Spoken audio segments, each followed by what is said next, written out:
Hello and welcome to Life's Booming Series 5 of this most excellent and award-winning podcast. I'm James Valentine, and in this series we're going to ask the question, is this normal? I mean, as we age, stuff happens to us. Our bodies change, things fall off, we get crook, stuff doesn't work as well as it used to. There's nothing we can do about it. We're getting older, we're aging. But which bits are normal? Which bits do we have no control over? Which bits can we do something about? That's the kind of questions that we're going to be asking in this series, Is This Normal?, of Life's Booming. Now, of course, if you enjoy this series, leave us a review, tell all your families and friends about it. And we want to hear from you as well. You can contribute to this. If you've got questions about things in particular that you want to know, perhaps there's some particular wear and tear happening to you, let us know. We'd love to see if we can answer that question in the series. We're going to look at things like menopause, gut health, mental health, lots of other burning questions. So think about those areas, and if there's something in there that's specific to you that you'd like us to cover, let us know.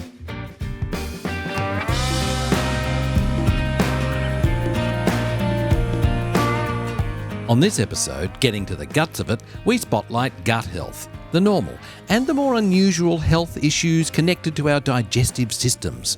We speak to clinical nutritionist and the author of the Gut Repair Plan, Sarah Di Lorenzo, plus Melbourne chef and founder of Made by Tobie, a home delivery meal service, Tobie Puttock.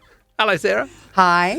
Thank you so much for having me. Why are you a nutritionist? I can't even say it. Nutritionist. A clinical nutritionist. Clinical nutritionist. Why? I started with my own gut health, really, was what drove me into becoming a clinical nutritionist. So I just did really notice around the age of 15 that foods affected me differently. I noticed it with white bread in particular, and I would go home and say to my dad, who's a psychiatrist, a doctor, and I'd just say, I don't feel well when I eat that food. And he goes, yeah, we all feel like that from bread. It's probably a Greek thing, whatever.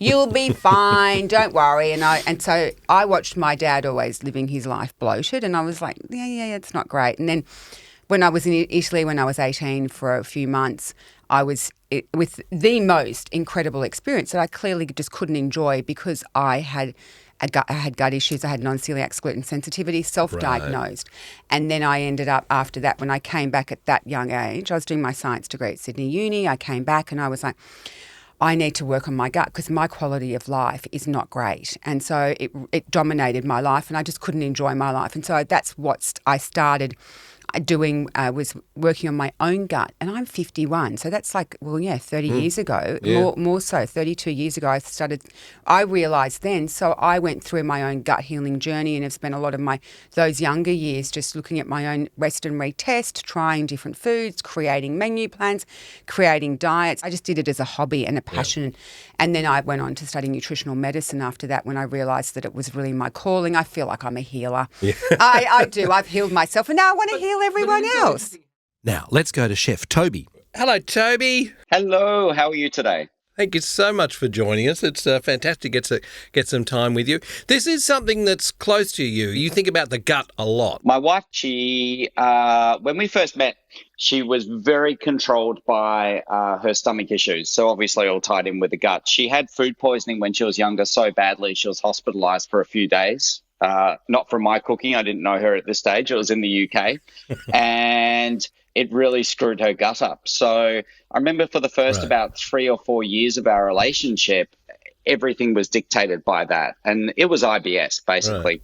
And I didn't really understand. I'd never met anyone with such a issue before. And, we'd have dinner plans. We'd be all ready to go. And suddenly her stomach would start to feel uncomfortable and we'd have to cancel dinner. Our whole life was revolved around these stomach issues. And after being together a few years, I had the opportunity to write my first cookbook.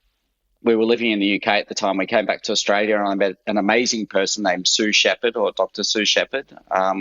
She goes under a different surname these days, but she is kind of a guru in the gut health space. And she spent some time with my wife, and basically together we adjusted her diet and she solved her own issues. So she no longer has IBS. That's great. And it's come on a lot, hasn't it? Our consciousness of the gut, eating for our gut biome is I would say it's a way of thinking about food that's come about in the last decade or so.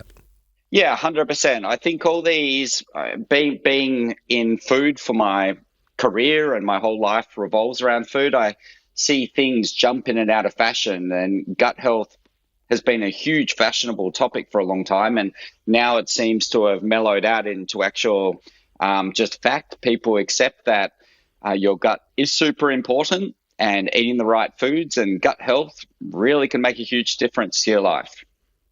Yeah. Yeah. Well, let's plan a diet, a pantry for good gut health. What kind of dishes, what kind of ingredients do you focus on if you're thinking gut health? Well, first of all, I try and eat as little processed foods as possible. So I also have quite an empty pantry at most times. But obviously, fermented foods are fantastic. I do a lot of fermenting. After I jump off here, I will be going to make sauerkraut this morning. But things like kimchi, most fermented foods are fantastic. And then there's going to be, if you do have things like IBS, there's going to be a lot of trigger foods, which will be quite acidic as well. But yeah, definitely for me, just a lot of, we have a lot of sort of robust greens, lots of cavolo nero, Tuscan kale, Brussels sprouts and all the good stuff there. Right. I like that description of robust greens. These are the tough ones. Yeah, all the brassicas. So we're steering, I think things like cos lettuce are fantastic and they're sexy, and rocket lettuce and all that kind of stuff. But I remember a few years ago, it was probably 2013, I made a big life change. I just got spat out of kitchens. I was probably quite unhealthy without realizing it. I was just going through life, as a lot of people did, and I was insanely stressed. And I started doing a lot of yoga, and my wife at the time was seeing a personal trainer and trying to get shredded. And she was going to the personal trainer a couple of times a week, but coming home to eating my Italian food that I cook in restaurants, which I now wasn't cooking because I wasn't in restaurants. And she gave me a list, this amazing list of all the things we can have of as much as we want, things we should never have, and things we can have in moderation. And we started cooking from that list. And I should also pop in there that we tried to conceive and it didn't happen naturally. And they were trying to tell us, well, they did tell us that IVF would be the only way. And with a total diet overhaul, cutting out all processed foods, and I don't want to say that kale saved our life or anything, but it kind of gave, kind of did a little bit. I lost probably 6 kilos of body fat. My wife lost 10, and she wasn't big to begin with. We conceived naturally, and we kind of look at those of some of the fondest years of our life. And then we had a kid and started eating junk food and kind of did the reverse of that because we were young parents, or new parents, I should say. Yeah. All hail kale, I say. So, Sarah, what happens to our gut as we age? What are the sort of things we need to be aware of as we're 50, 60, 70? What's happening? A lot's happening. I mean, I kind of noticed this when I thought, even myself, like it ages. It's as simple as our gut does age. We don't produce as much saliva as we used to. So, but if you think about eating, say, a highly processed meal when you were young and be like, oh, that was okay. Or even getting blind drunk when you were young. And then you think, well, that was okay. You go and now in your 50s and you go and eat a big processed meal and you're like, oh, gosh, you kind of really do feel it. Or you go out and have a big night on the drink and the next day people will notice it. The next 2 days. People notice it. They really feel it. So, look, it ages. At the end of the day, there's just, when you really look at first of all, we don't, as I mentioned, there's just not as much saliva. People don't produce as much of the digestive enzymes, so like lactase. So people notice things like, I'll hear things in clinic. I just don't really seem to process dairy like I did when I was young. Well, because you're not producing enough digestive enzymes. So that whole process ages as well. And there's just even the way our peristalsis, just the whole system is There's just a swallowing. Yes, swallowing issues, chewing. People tend to change their diet as they're older. If they've got things like dentures or dental issues, it can start right from there. So the microbiome changes. The microbiome is the habitat of which our microbiota live in. So I always explain this is all that to the people. bacteria in our bacteria, gut. This is everything. fungi, Well, this is viruses. the new thing. Is this is the newer discovery. This is not stuff we understood. No. When you were first going. Correct. Don't feel so good. Yeah, no, this is all new stuff and it is fabulous. When I was actually reading all this stuff and I was putting this book together, I'm just in awe of our gut. Like, I'm so impressed by it. I really am. Like, the residents that live there, that I might point out, our gut bacteria weigh 2 kilos. Yeah. So, yeah. Isn't that amazing? There's 2 kilos worth of biomass sitting there, of living stuff. I find that sitting fascinating. in there. So, do they change or do they change if we don't look after them? Correct. Or do we need to do stuff? Are we trying to keep a youthful gut or do we need to understand our maturing gut? Well, there is that, but look, we do need to take care of it. And this is one thing that I see as people age, what they don't do is they don't create that diversity. So our gut bacteria love a diversity in our diet. So as we age, we tend to eat the same things every day. People have the same breakfast every day, the same lunch, the same dinner. They don't eat a lot. And that's one of the biggest problems. So as you age, it's really important to make sure that you've got that diversity to feed that good bacteria in our gut. We want those colonies broad. We want to feed, because there's all the different bacteria do different things. Like we've got a bacteria, which is my favourite one, called Akkermansia muciniphila. But easy for you to say. Say that again. It's a what? Akkermansia. It's my favourite bacteria. I love this bacteria. We want lots of it. So Akkermansia muciniphila is one that keeps us at a healthy weight. Okay. And then you've got like bifidobacterium, which actually helps break down the food we eat. I know you're looking at. If anyone could see James it's impressive. now. Okay, very good. It's like when people see birds and they use the Latin names. It's like, very good. Well done. Now I've lost my train of thought. Yeah, no, sorry. Okay, as we age, yes. As we age. Yeah. I think what I'm interested in is like with a lot of things we want to stay, we feel like we need to stay youthful. Yeah. Is our gut like that, or should we be allowing our gut to mature? I wouldn't be allowing, I would want to be keeping my gut as young as possible. Right. And that, yeah, definitely. The other thing we forget is medications that people take as they age. So medications can really impact gut health. And we know that. People often take laxatives when they're older.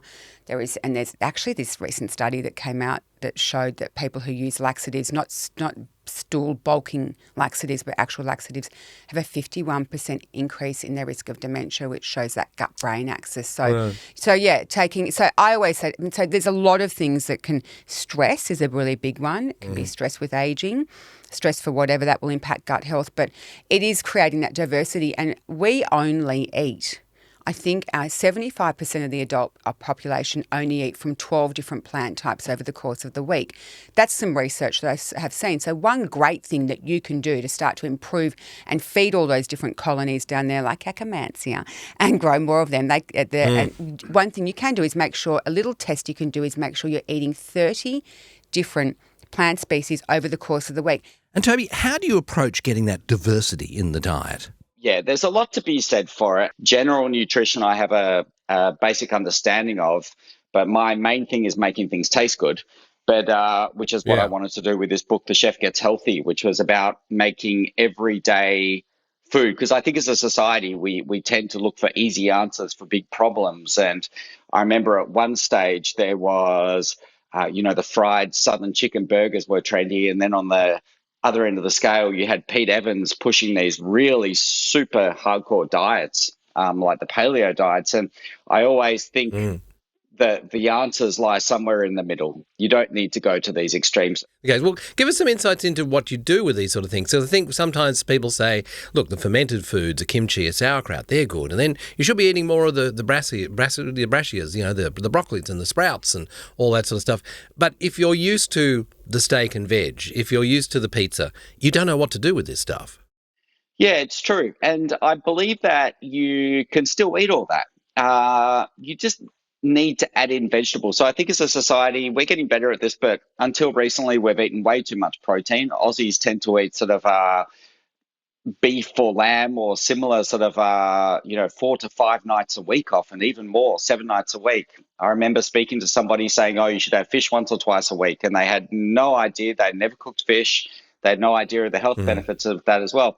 But my belief is that we need to pull back on eating meat substantially for so many reasons, starting with environmental, but also our health as well.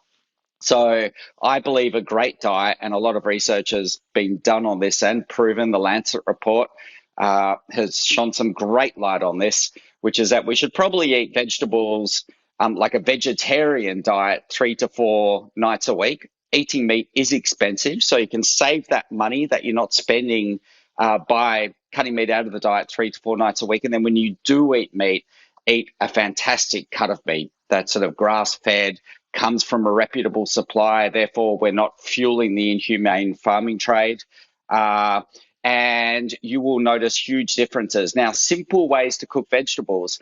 I've worked in very technical kitchens, and it's funny because since I've been out of kitchen since 2012, I've often realized that cooking vegetables the easiest way is often the most flavoursome and nutrient beneficent. So I grew up with a British father who grew up in a family which was often, I think, frozen vegetables or vegetables that were cooked until all the chlorophylls and colours had gone out and they were grey. I do the polar opposite of that. So I'm not into a raw diet, but I think you need to cook vegetables until, for example, with kale. Let me talk you through one of my favorite quick dishes. So we do a breakfast, which is baked eggs and kale, and it's fantastic. And most, of my meat-eating friends who I've given this to just go bananas for it. So it starts in a pan with a little bit of olive oil and garlic and chili. So aglio olio base, and you saute that off over a low to medium heat until the garlic starts to soften and become translucent, at which stage you break in some kale. And cavolo, which is a type of Tuscan kale, is also fantastic, even more robust leaves than the traditional green kale that we're familiar with. Now, with those stems, which are really fibrous, I normally leave those out and keep them for a juice or similar, but they've got a lot going on. Our body needs them, but for this particular dish, not the best. So break off the leaves, saute them around, mix them through with the oil and the garlic and the chili until it just starts to green, at which stage you can crack a couple of eggs into there. And then normally over the top of that, I break some feta cheese into there, dabble a little bit of natural Greek yogurt, some hemp seeds, a little good pinch of sea salt and pepper, bung the whole thing into the oven for about just until the eggs are set. We're talking 2-3 minutes. So you can make this whole dish, if you're good, in sort of under 10 minutes.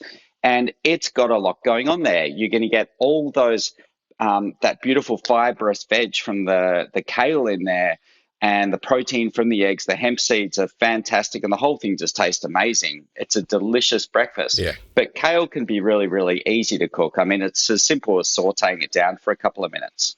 So, Sarah, tell us more about feeding our gut bacteria. So we want to feed these guys with prebiotics. So that's what they eat. So these bacteria need these prebiotic-rich foods. Which are the foods people just don't get enough of? They might go and take probiotic supplements, but you need the pres to feed the pros. It's as simple as that. Prebiotic-rich foods, fibre that we can't digest as humans, but these bacteria feast on them. And so we want all of those wonderful foods. Now, things like asparagus, apples are great, onions, garlic, oats, all great foods to sourdough's another good one. All excellent foods that we should really be eat. Leek, Jerusalem artichoke, they're all coming to my mind now. You can see my mind is flowing in with them. I've unlocked that part of my brain which is full of prebiotic information, and just let it flow out. Yeah. So we need to actually feed them to grow. And in turn, their waste product, the bacteria waste, is what we as humans thrive on it's critical for our overall health and wellness. And we call that their waste, which is called a postbiotic, is actually a short-chain fatty acid, or it's called butyrate. So butyrate feeds our colon cells. It makes the wall of our gut strong and firm, which is what we want. We don't want it inflamed and leaky, where you get what's called leaky gut syndrome that leads into migraines and headaches. And so that's called post. And then butyrate is, I'm obsessed with butyrate. Right. I just want so much butyrate. I would drink it. So that's why you can see how it all kind of works. Yeah, yeah. And so we should be getting all this through foods, Correct. not through supplements, pills, little liquids, things that are meant to sort of put it there. Just do it through the stuff that you eat. Correct. But if you were, for example, someone who was taking a course of antibiotics, because the antibiotics, whilst they're amazing and they save lives and they wipe out the bad, they also wipe out the good. So if I have to go on a course of antibiotics, I would take probiotics, but I would also be making sure I would take that in supplement form, but I would also make sure I was feeding that, just having a bowl of oats for breakfast, or having some asparagus is a good one, or just throwing a lot of onion and garlic in my food, making up shots of different, adding it in where you can. Yeah. I've got this. And this is so much when we start to hear, the Mediterranean diet. Correct. That it covers all of these things, doesn't it? You cook with 100%. onion and garlic. Definitely. There's oil on stuff. You will have sort of an oats or a muesli type thing for breakfast, or a cookie that's like that. This is the stuff. This is the method, and also all the legumes you forget that are so high in fibre. I think as Westerners just forget about legumes. Yeah. And this is your chickpea, your bean, all that sort of stuff. Lentils and chickpeas and beans, and they dominate the Mediterranean diet, and those are and people shy away from them because when they eat them, they get and this is the whole problem with fibre. We don't eat enough fibre. That is a huge problem. Part of the ageing process is people just don't eat enough fibre, because when you introduce fibre to people that aren't used to it, they get flatulent and distended, and they go, "Oh, I've got FODMAPs, or I've got this," and I'm like, "No, you just had too much fibre too quickly. You have to introduce fibre slowly to people to get them over it." That's what I've written in the 4-week plan of my book. It's just that slow introduction to fibre so people don't get those symptoms. Yeah. But it is a common base of the Mediterranean diet and what the gut bacteria. It's all about feeding these guys, making them happy, make them grow, making all the good ones grow, and in turn supporting our health. It's pretty simple, but when you do the deep dive into it and look at all the different types of bacteria and as you can see, there's bacteria for mental health, bacteria for weight, bacteria for skin, bacteria for heart, and so we want lots of them, not just feeding one, which is why you can see that diversity is really important. So I suppose I'm thinking that we had a long period of time where we worried about the heart. Yeah. There was a lot of focus on the heart. And the heart's the thing. You have to deal with that. And then we've had a period of time where, look, it's weight. Weight is most important. You've got to keep the weight off and make sure that you're at the right weight and that sort of stuff. Is the gut just sort of the trend? Is it just the sort of the thing that everyone's talking about now? Because we're bored of talking about heart. Because we're bored of talking about weight. the heart or something like that. Like, is there more to it than that? I think that when you think about trends and fashions in health, like, okay, well, cardiovascular disease, clearly it's the leading cause of death and disability. So it's always going to be there. It did go, I think that I do feel there is trends. I think trends are what you've got to be really careful of. Like at the end of the day, the heart's the center. I mean, you have to take care of your heart health, and it still is that. It is the leading cause. And then weight is something that I feel it's evergreen. Look, at the end of the day, excess weight is inflammation. Inflammation drives disease. It's just as simple as that. Any patient that comes into my clinic and sits down and, "Oh, hi, Sarah, look, I'm here for my menopause, my gut, my cardiovascular," and I'll see them 15 to 20, and I will say to them, "Okay, I'm not going to sit here as your practitioner and just do a treatment protocol for your cardiovascular condition, because you're carrying 15 kilos of weight." So it all ties in together. So every single patient that sees me has to get to a healthy weight, because I know that it is so inflammatory. Adipose tissue is like this big, it's pro-inflammatory cytokines. It is inflammation. Inflammation drives disease. And number one is depression. And before you start going to cardiovascular, diabetes, thyroid or arthritis, or before you even go down that path, metabolic syndrome, it is the driver. So it does work in. And as far as gut goes, people who are overweight have poor gut health. So if someone comes to see me, even with poor gut health, I'll tell you an exception to that though. So people who are overweight, I'll talk to them about getting to a healthy weight and working on increasing that. The only exception would be, when I think, because I'm just sort of scanning on my patients that are currently in my clinic while I'm talking to you, is someone who would come in with H. pylori and undiagnosed. So I had a lady who brought her husband in. And this is quite a funny story. They're both 45, great couple, no kids, living their best lives. They don't want kids because they're fabulous and they want to just travel and enjoy. She can't cope with the amount of times he farts in a day. So she's just like, he farts way too much. How many would be too much? Well, I'm going to do a pop quiz on you, James. Okay. How many farts do you think we should be doing a day as humans? I would go for around a dozen. Not bad. Okay, 15 to 22 is the average. So, yeah, you weren't far off. A dozen. This guy was just farting all day. Right. Okay. So I asked her that, and she said it's constant. Like it's probably every 5 minutes. Love you, darling. Bye. Yeah. And she said it's actually ruining our marriage. Yeah. I said, yeah, fair enough. And she can't sleep in the same room as him, poor guy. And I just said, so healthy weight, fit guy, Lebanese, so ate a lot of raw meat. I knew that there was something going on. I knew he had a parasite of some kind, so I just sent him off for a test, came back, he had Helicobacter pylori. Right. And so we cleared up the H. pylori. Right. Their marriage is back on track. And he's back to the 15 or 20 that we should all be doing. Instead of doing about 1,000. So that would be the exception. And what I do see is people that come back in from travelling to places like Indonesia who come back when they've had barley belly or different things. So they're the ones I also see, which again, where a parasite has impacted their gut and it does ruin people's lives. Let's say I'm 70. I've never done any of this. Can I change? Is my gut going to change? Is it all too late? It's never too late. I don't care. Like I actually say, I had someone write to me this morning because I did a post about my how much I hate artificial sweeteners, and they said, "Is it too late? I've had my whole life living on Equal and I drink Diet Coke every day, and I've got diabetes." No, it's never too late. Never too. I will always say I will never give up. I will fight for someone's health to the end. Tobie, for general gut health, if you're doing as you describe, you have 2, 3, 4 vegetable-based dishes a week, you're more conscious of eating some raw greens and that sort of stuff, you can have a pizza on Friday night. You can have a glass of wine. It's not to say you've got to get rid of these things. No, it's about balance for me. It's like I still have, Cadbury chocolate in the fridge. I love that stuff. But it's about being the majority of the time eating as well as you can. And of course, we know we're sort of starting to get into the realm of biohacking now, and we've got all these tech billionaires who will look you dead in the eye saying they're going to live to 150. And we've got, I forget the gentleman's name, he's reversing his age. He's a tech billionaire in Silicon Valley. Yeah. And he's now got the inners of about a 30-year-old, and he's about 45, and he's going back about 3 years for every year.